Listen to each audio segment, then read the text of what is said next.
அன்பு நண்பர்களுக்கு வணக்கம். பழமொழி 400 பதிவேற்றம் 350 பாடல் 348. தமக்கு உற்றதே ஆக தம்மடைந்தார்க்கு உற்றது எமக்கு உற்றது என்று உணரா விட்ட கால் என்னாம்.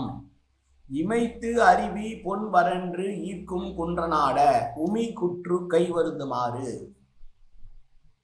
அருவிகள் பொன் போல் பொழித்து கீழே கொண்டு வந்து சேர்க்கிறதே உடைய மலைகளை கொண்ட மலைநாடனே என்று குளிர்ச்சி பொருந்திய ஒரு மலைநாட்டு அரசனை பார்த்து சொல்லுவதான ஒரு பாடல் இது.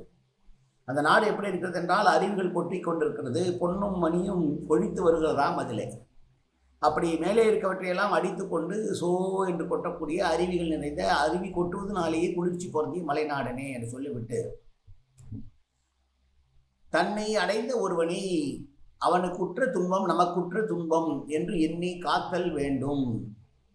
நமக்கு வேண்டிய ஒருவன் நம்மிடம் அடைக்கலம் புகுந்தான், என்னை நீ காப்பாற்ற வேண்டும், எனக்கு உதவி செய்ய வேண்டும் என்று வந்தவனை கைவிடாமல் அவனுடைய துன்பமானது என்னுடைய துன்பம் என்று நினைத்து எவன் ஒருவன் போற்றி அதை பாதுகாக்கிறானோ அவனே நல்லவனாக இருக்க முடியும், அவனே சிறந்த உறவினனாக இருக்க முடியும்.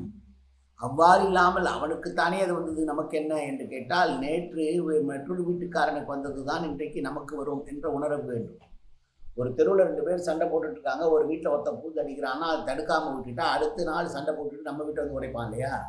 அப்போது உறவு என்பது எப்படி இருக்கும் என்றால், தமக்கு வேண்டியவர்களுக்கு ஏற்பட்ட துன்பம் தம்முடைய துன்பம் போல கருதி எவன் ஒருவன் செயல்படுகிறானோ, செயல்பட வேண்டும் என்று சொல்லிவிட்டு அப்படி செய்யாவிட்டால் என்னவென்றால் உமியை குவித்து வைத்து உலக்கையால் குத்துவது போல கைதான் வலிக்கும் வழியே உமியிலிருந்து எதுவும் வராது என்பது போல பலன் இல்லாமல் போகும் என்று சொன்ன பாடல் இந்த பாடல்.